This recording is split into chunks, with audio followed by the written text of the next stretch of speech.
welcome Jack Ma. Thank you. Thank you. Thank you. We've all become very cognizant of Jack and his story. And when Alibaba went public with the largest IPO in history, we knew a lot more about him. So I want to talk about his personal story. I want to talk about how many times he tried and failed and what kept him going. I want to talk about where he is today and how he got here, and where he is going and how he expects to get there. And if he gets there, what will it all mean for him and for the people that he wants to inspire? So I begin with this question, though, Jack. Why are you back at Davos? It's a long break for 7 years. I think my last trip here was year 2008. But I was coming for year 2001 for the Young Global Leader for Tomorrow. And remember, I never heard about the Davos when I came. But when I came, in the Switzerland, so many young people demonstrate. It was such a horrible thing that I was, and I asked them, why did they do it? They say, anti-globalization. And I say, why? Globalization is a great thing. Why people don't like it? And then we come all the way for 2 hours here. There's a machine gun. There's people checking. I say, oh, God, is that a forum or is it a prison we're going to go? Is that? But when I joined the forum at the Young Global Leader, I was thrilled by so many ideas. For the first 3-4 years, I learned what does the globalization mean? What does the corporate citizenship mean? What about social responsibility mean? All these new ideas, and I see so many great leaders talking about leadership, and I benefit a lot. And the year 2008 and 2009, when the financial crisis came, I think it's better to go back to work, because we can never win the world by talking. So go back, spend 7 years. Now I come back, I think it's time to do something return. Because I learned so much. Let's talk 12 years ago. So why I should not talking to the young global leader of today, sharing with them how we've gone through. Okay. So that was the thing. Let's start with where you are today. Just how big is Alibaba? How many people come every day? How many people come in a week? How fast is it growing? Yeah, we have over 100 million buyers visiting our site, shopping our site every day. And we created 100 million every day. We created 14 million jobs for China, directly and indirectly. And we grow from 18 people to 30,000 people, 18 people in my apartment, to now we have 4 big campus. Compared to 15 years ago, we were big, but compared to 15 years later, we're still a baby. How big will you be 15 years from now? I think 15 years ago, I told my team that in the past 15 years, we grow from nothing to this size. And 15 years later, I want people to know about Alibaba, know Taobao, because it's already everywhere. I want 15 years ago when we talk about what is e-commerce, why small business can using this e-commerce, this internet, can do business across the nation. And I hope 15 years later, people forget about e-commerce because they think it's like electricity. Nobody thinks it's a high tech today. Now, this is something that I don't want 15 years later, we still walk on the street talking about why and how e-commerce can help people. Talk about the IPO. Did it exceed your expectations? Well, it's a pretty small IPO, 250. Yes, yeah, the largest IPO in the history of Wall Street. We raised. Number 2 was a Chinese bank. Thank you. I remember year 2001. We went to raise some 5 million, 3 million venture capitalist dollars in the USA, and got rejected.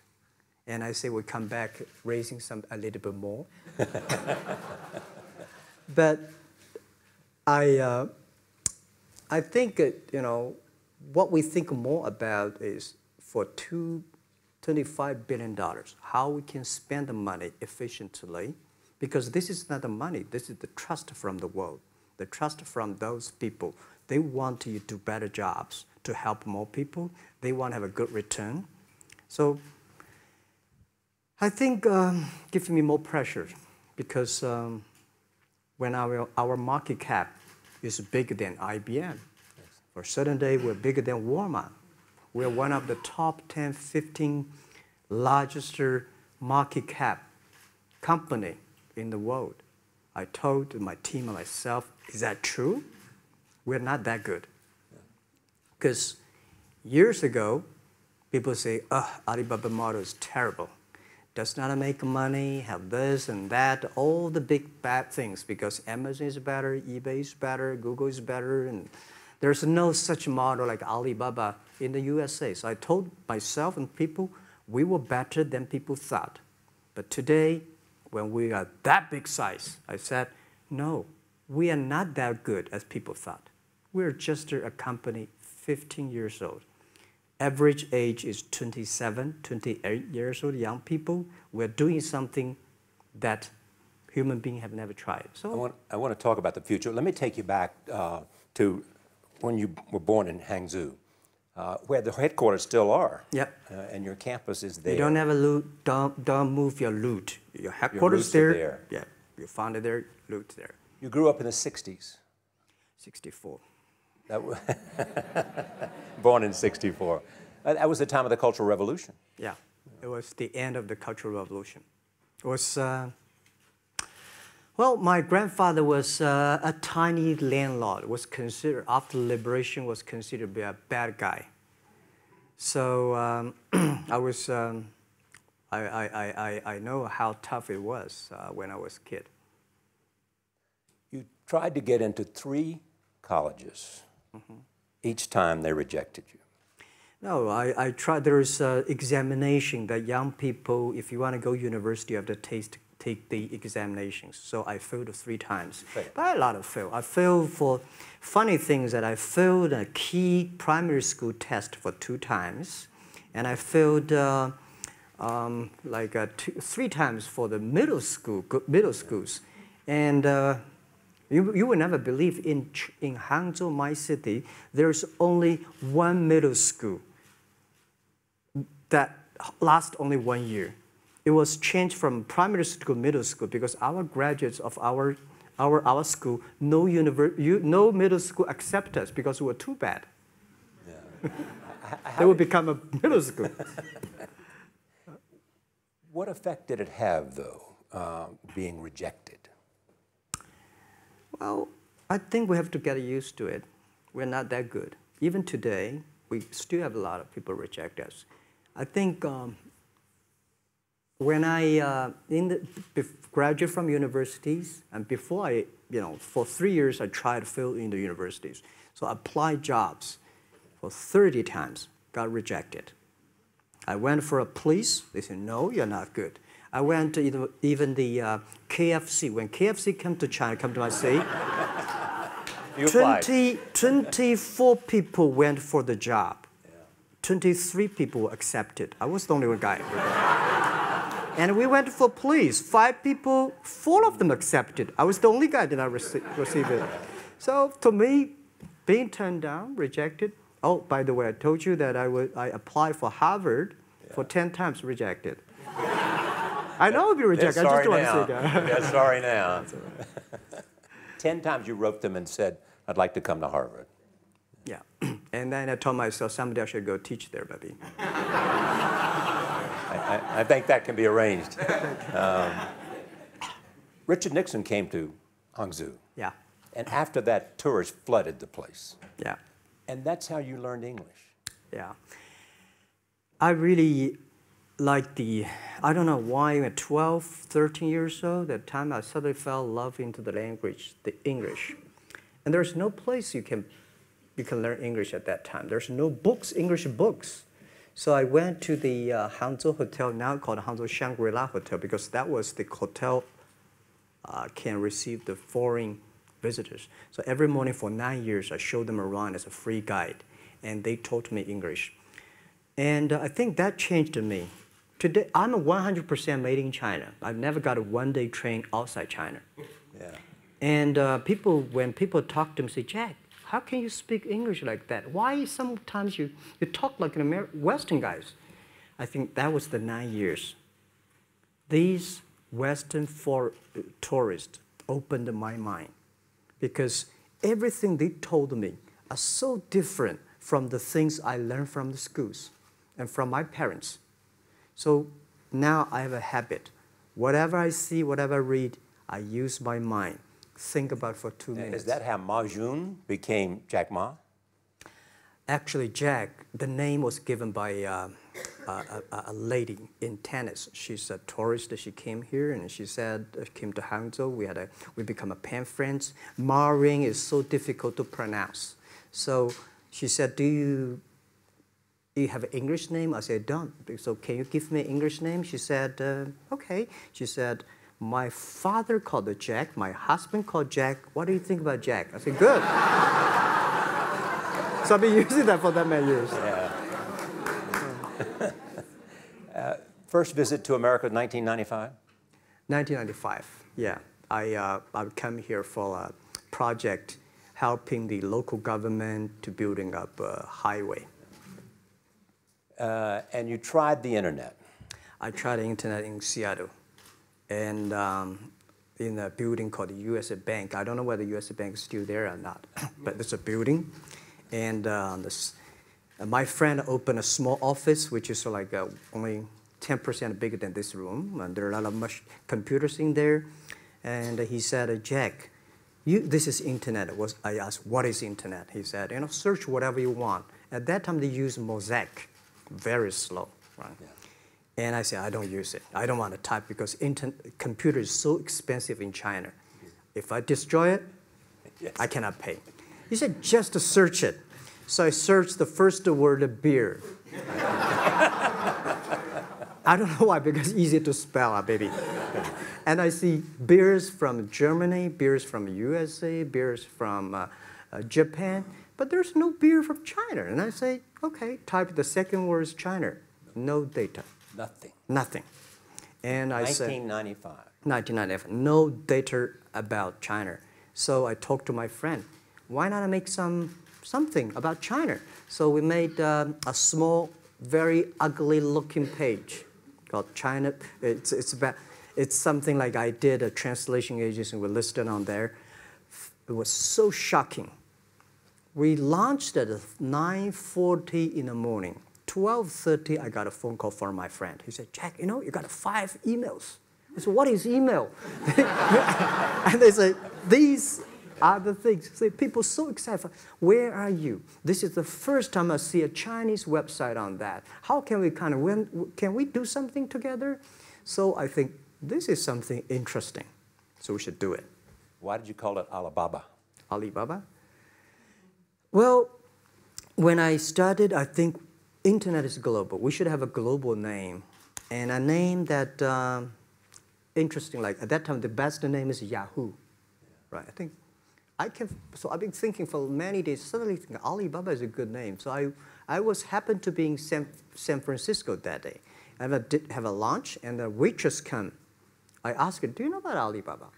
She said, yes. I said, what is Alibaba? She said, Open Sesame. Good. So I went on the street, asked about 10, 20 people. They all know about Alibaba, 40 Thieves, and Open Sesame. And I think this is a good name. And start with A. Whatever you talk about, Alibaba is always top. You have said before that in creating Alibaba, you had to create trust. Yep. Because people in China were used to face-to-face. Yeah. How did you create trust? I think because we started about doing business on the internet. I don't know you, you don't know me. So how can you do things online unless you have trust? So for e-commerce, the most important thing was trust. I think when I first went to USA for raising money, talk to the venture capitalists, a lot of people say, oh, Jack, no. China doing business by the guanxi. How can you do business on the internet? And I know that without the trust system, the credit system, it's impossible to do business. So in the past 14 years, everything we do is trying to build up the trust system, the record system. Well, Charlie, you know, I'm so proud today when I talk to the young. Today in China and in the world, people don't trust each other. The government and people and media and everybody think, this guy's cheating. But because of e-commerce, we finish 60 million transactions every day. People don't know each other. I don't know you, I send products to you. You don't know me, you wire the money to me. And I don't know you, I give a person a package, I don't know him. He took something to cross the ocean, cross the river, and send. This is the trust. We have at least 60 million trust happening every day. But you created it by creating an escrow account in the beginning. Yep. You know, and so you keep the money until they got the product. Yeah. And then you release the money. That's true. I mean, the escrow service is about Alipay. This idea, I would love Davos, because it was a big decision. Because for first 3 years, Alibaba is just like e-marketplaces for information. What you have, what I have, we talk a lot of time, but don't do any business. Because there is no payment. I talk to the banks. No banks want to do it. Banks say, no, this thing never work. So I don't know what to do. Because if I start to launch a payment system, it's against the financial legal laws. Because you have to have a license. But if I don't do it, e-commerce will go nowhere. So then I went to Davos. I listened to a leadership discussion. Leadership is about responsibility. And after I listened to that panel, I give a call to my friends, my colleagues in my apartment, say, do it now, immediately. If something wrong, the government not happy about that, if one body has to go to the prison, Jack might go to the prison. Because it is so important for China, for the world, to build up the trust system. And if you do not do it, I said, and do not do it properly, stealing money, money wash, no trust record, I send you to the prison. So that was the thing. And people don't like it. So many people I talked to at that time for Alipay, they say, this is the stupidest idea you have ever got. But I say, I don't wear the stupid clever as long as people use it. Now we have 800 million people using this Alipay. Stupid things if you do it better is better. Alipay is a privately held thing. It's not part of Alibaba. No, it's a private. Let me talk about money for a second. Yeah. You have never gotten money from the Chinese government? No. None. None. I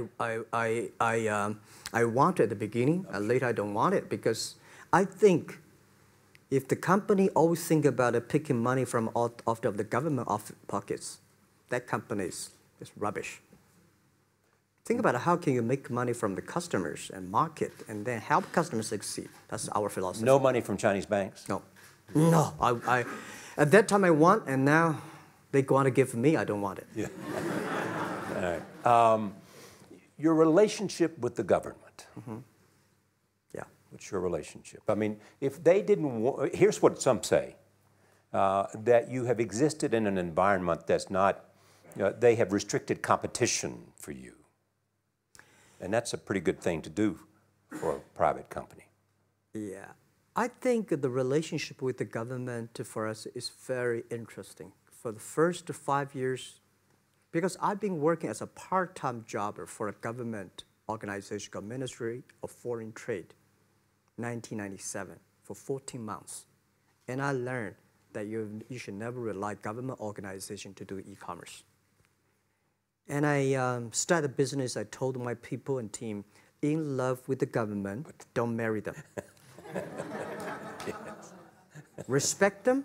And a lot of people say, well, government officers talking about internet, the censorship and this, that, and they worry about. I think it's the opportunity, it's a responsibility talking to them, tell them how internet can help. So you tell them we create jobs. Oh yeah, I think a lot of people debate and fight against them. And in the first 12 years, anybody come to my office, I sit down talking to them, how we can help economy, how we can create jobs, why China will improve by the internet. I think because internet at that time is new to any government. And if you convince somebody, and you have the chance. So today I'm very talkative. That probably, this is why I talk to so many people. So, I mean, if the government comes to you and asks you to do something for them. Normally, when government comes say, Jack, can you do this project? I say no. I say no. I can introduce some friends who are interested in doing that for you. But if they continue to want me to do it, I say, okay, I do it, but I don't charge. I hope next time don't come to me again. But recently, we help some government organizations do it. For example, every Spring Festival, the train ticket is so difficult. Hundreds and thousands of farmers work in the cities. In the Spring Festival, they go to the hometown. But when they order tickets on the whole system crashed for 5 years. So I told my young people, go support them. Don't charge anything. Because I don't want to see millions of farmers go back to city and they cannot buy the tickets. So it's something that it's not for money. It's something it's not for the government. It's for the millions of people. They can buy tickets in a snowy night and they don't have to wait. They just use mobile phone, online, they get ticket. One way stop along the route to where you are in that big IPO was Yahoo. Jerry Yang gave you invested $1 billion. Yeah. $1 billion. Yeah. It turned out to be a pretty good investment for Yahoo. Yeah. But one time after another, you raised this money on your own outside of China with investors. Yeah, I'm very thankful for all the investors because 1999, year 2000, and even at the Yahoo time, a lot of people say this Jack is crazy. He's doing something that we don't understand. A lot of venture capitalists give you money because there is such an American model already there. But they say, Alibaba, we don't see this kind of model, right? They say Jack's crazy. Yeah, this is crazy guy. I mean, I remember my first time in Time magazine, they call me Crazy Jack. And I think crazy is good. We are crazy, but we're not stupid. We know what we are doing, but if everybody agree with me, if everybody believe our idea is good, we have no chance. So that's the money we raised. We're very thankful. So when our investors make a lot of money, I feel proud and honored. As you know, in the United States, issues have risen about privacy. Yeah.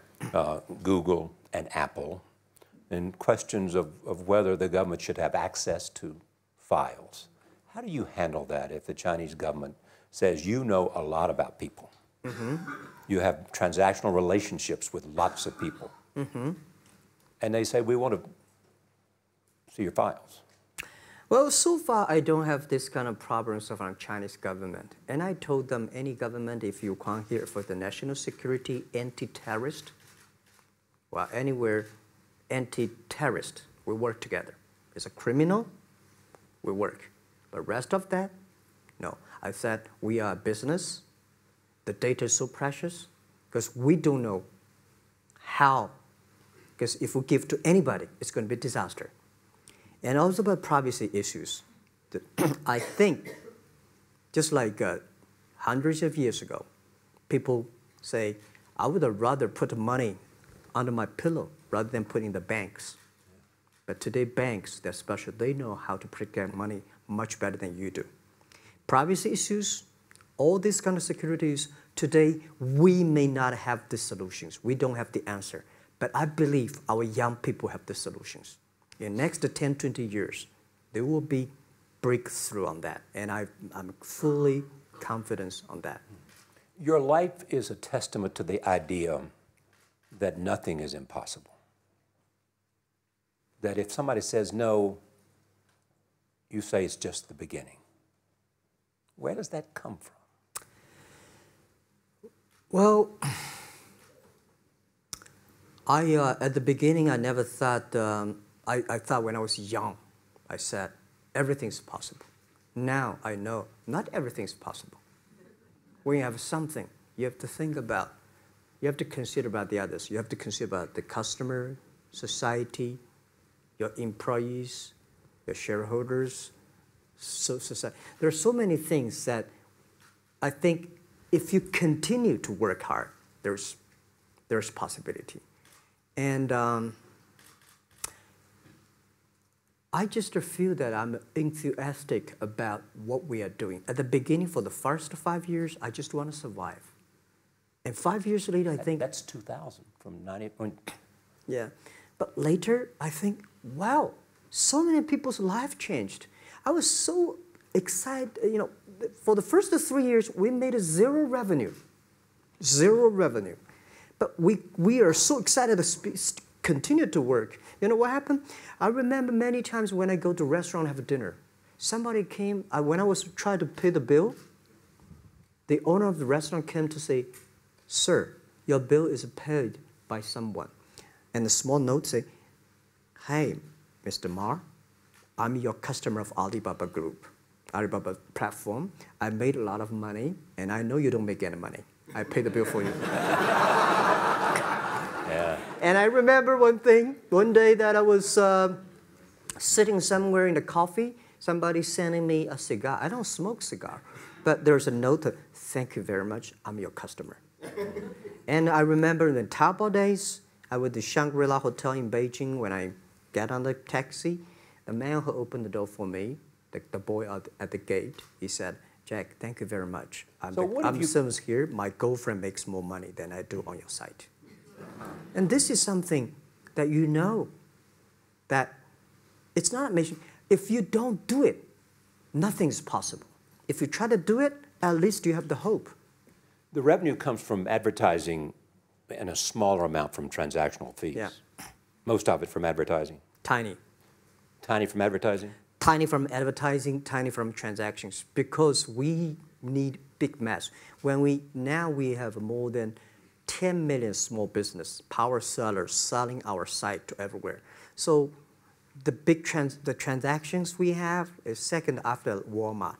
So tiny. Second after Walmart. Yeah, tiny of the of the money already make us big. So, you know, second after Walmart. I remember one of the senior management of Walmart guys came to Hangzhou 5 years ago. He said, "Jack, you know, you did a great job," and blah, blah, blah. So I said, maybe in 10 years we'll be bigger than Walmart. He said, "Young man, you have a good hope." So we said, make a bet. I think in 10 years we'll be bigger than Walmart on the sales. Because if you want to have 10,000 new customers, you have to build a new warehouse and this, that. For me, 2 servers. What's your market cap versus Walmart today? I don't know, but maybe some. It's close. I think so. Maybe we should check later. All right. Yeah. So where are you going? What does Jack want? I think because of the name for Alibaba, we are internet company, happen to be in China. We have the same spirit and entrepreneur spirit like every great entrepreneurs in the world. And I remember the day when I started Alibaba, we want to have a mission helping small business doing easier.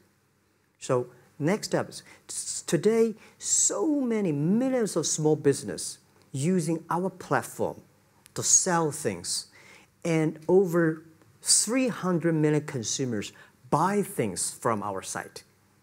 Cheapest, efficient.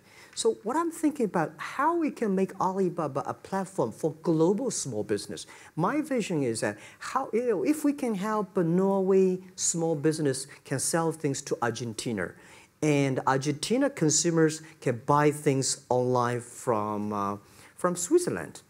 And we can build up, which I called, I don't know, maybe not right word, called EWTO.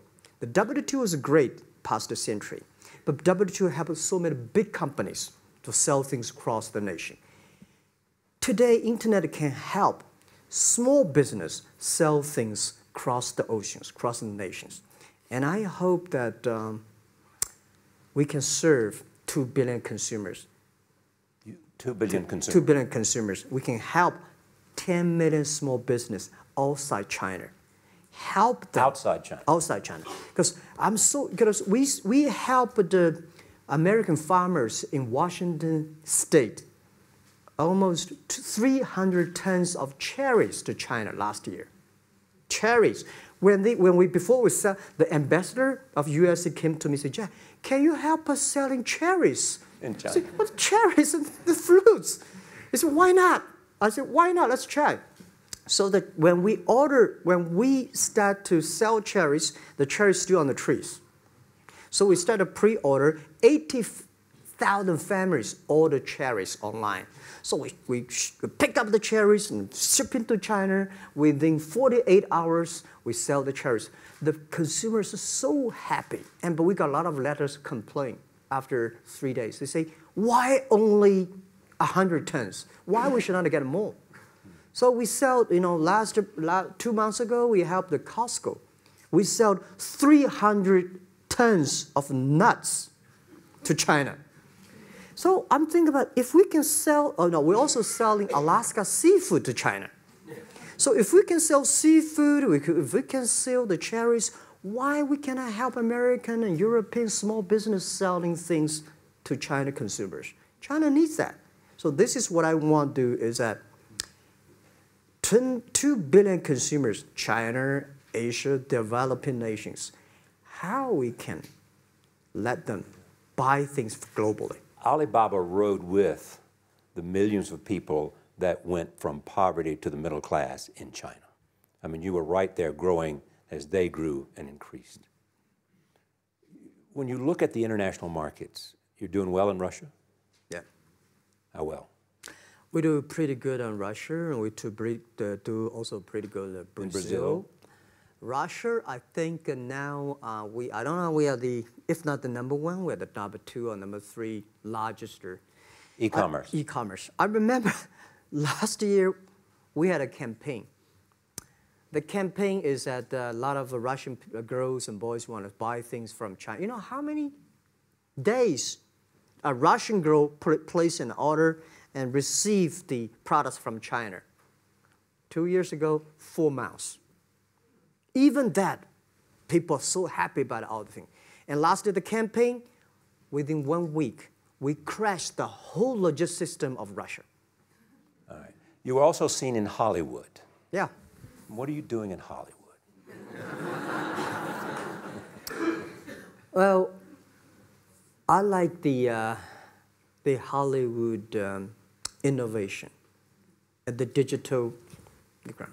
I learned so much about the Hollywood movies, especially the Forrest Gump. You love Forrest Gump. I love Forrest Gump. Well, why do you like him? Simple. Never give up.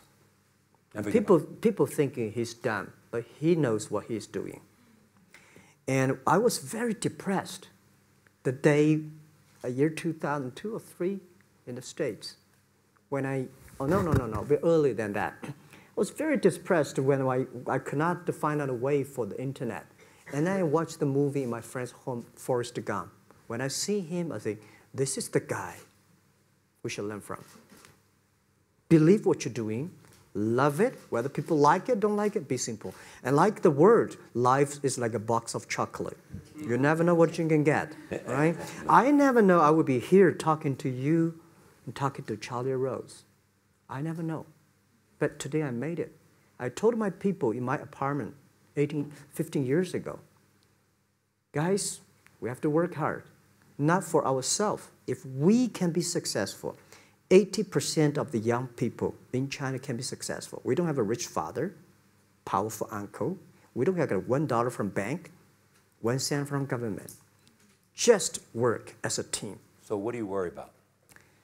I worry about it today. Young people, a lot of young people lose hope, lose vision, and start to complain. Because we also have the same period. Because when I got, it's not a good feeling being rejected by so many people. We also depressed, but at least later we find that the world has a lot of opportunity. How you see the world, how you catch the opportunity. So, and the Hollywood gives me a lot of inspiration. You know? But you were out there for business. You were out there because you want to make movies and sell them. I want to make the movie for business-wise. We are e-commerce company. We have a lot of products that need logistic. But movie, TV, these are things you don't need logistic system. And movie probably is the best product that can help Chinese young people to understand. Because one thing I told the Chinese people, my friends, in American movie, all the heroes at the beginning, they look like a bad guy. Terrible things coming, they become a hero. And finally, they all survived. China, if you're a hero, all the hero died. So, because only dead people become the hero. So nobody want to be the hero. So you want to change the Chinese definition of hero? Yeah, I want to say hero. Today we have so many heroes who live in this world. Are you still writing these kung fu novels, or are you just reading them? I read them, and I start to write something. I think it's fun. The kung fu is something you start to think about something that you cannot do. But if you have some luck, if you continue to practice, if you got a good master, if you're a good team, you're an expert. So at least to make me, when I'm busy, when I'm tired or frustrated, I read kung fu books. And You also travel with a Tai Chi. Am I saying that right? A trainer. Trainer. Tai Chi? Tai Chi. Tai Chi. Tai Chi, yeah. What does that do for you, other than keep you in good health? I love Tai Chi. Tai Chi is a philosophy about yin and yang. Yeah. Tai Chi is about how you balance, how you work, like a competition. People say when I compete with eBay, say, you hate eBay. No, no, no, I don't hate eBay. It's a great company. You know, they come, I go. You know, Tai Chi is like, you fight here, I go over there. You put it on the top, I go to down, right? So it's a balance, right? You are heavy, I'm small, you know. When I'm small, I can jump. You're heavy, you cannot jump. So the Tai Chi is better philosophy. I use in Tai Chi philosophy in the business. Calm down. There's always way out. And keep yourself balanced. And meanwhile, don't try to, because business is a competition is a fun. Business is not like a battlefield. You die or I win. Business, even if you die, I may not win. Right? So it's better fun. So Tai Chi gives me a lot of inspirations. But you want your life and you want this company, Alibaba, to change the world. And you're changing the world if, in fact, you provide a forum for buying and you enable people to earn a living. Yeah. But also, you believe that Alibaba ought to change the lives of women. So what are you doing? At first, I think many years ago, I want to change the world. Now, I think if we want to change the world, we change ourselves.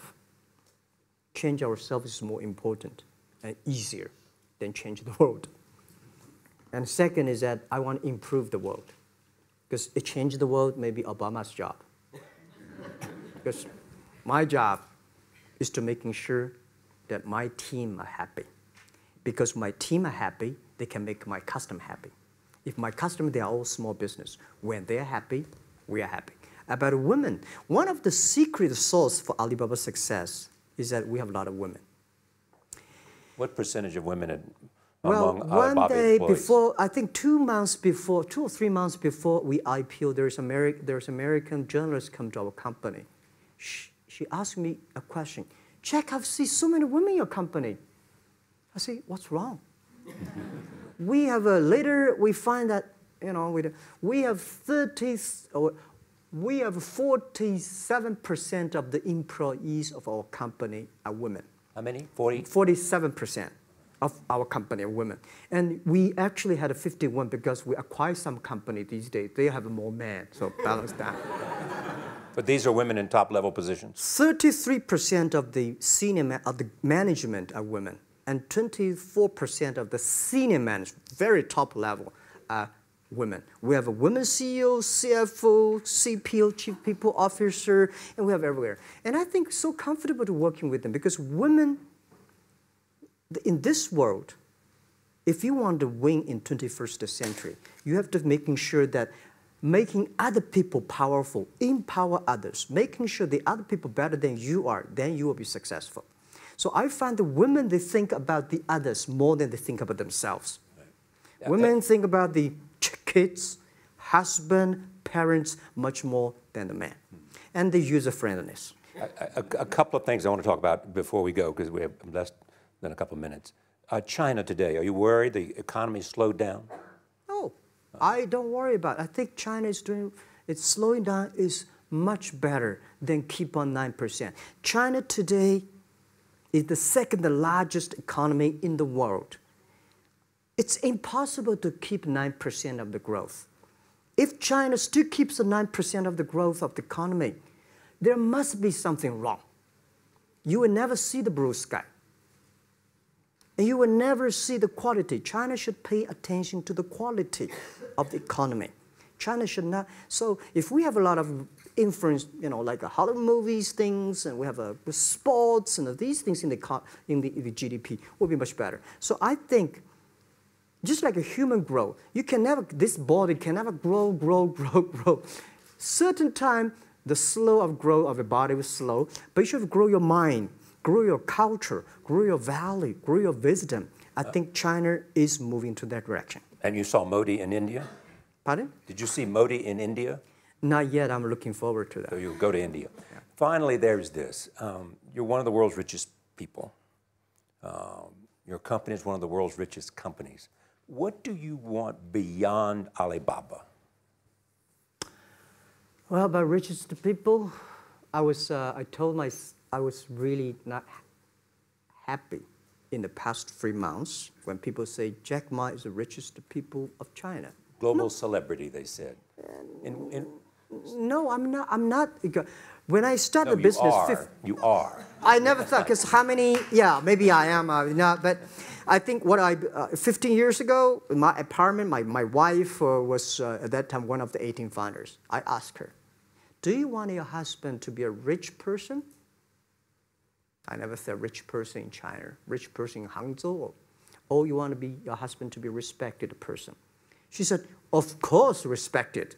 Because she never believed, and I don't believe we'll be rich people.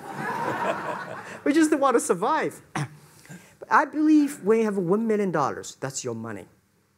When you have $20 million, you start to have a problem. You worry about inflation, which stock to buy and this, that, how it come. When you have $1 billion, that's not your money. That's the trust society gives on you. They believe you can manage the money, use the money better than the government and the others. So I think today, I have the resources, do more things. With the money we have, with the influence we have, we should spend more time on the young people. And I would say, someday I'll go back to teach. Go back to school, spend time with the young people, and sharing with them what I done. So the money is not mine. I just happily and having these resources, then I want to do a better job. Just tell them your story. Yeah, tell them the story and tell them that if Jack, I don't think in this world there are a lot of people be rejected more than 30 times. If we, the only thing we never give up, the only thing we're like a Forrest Gump, we keep on fight, we keep on changing ourselves.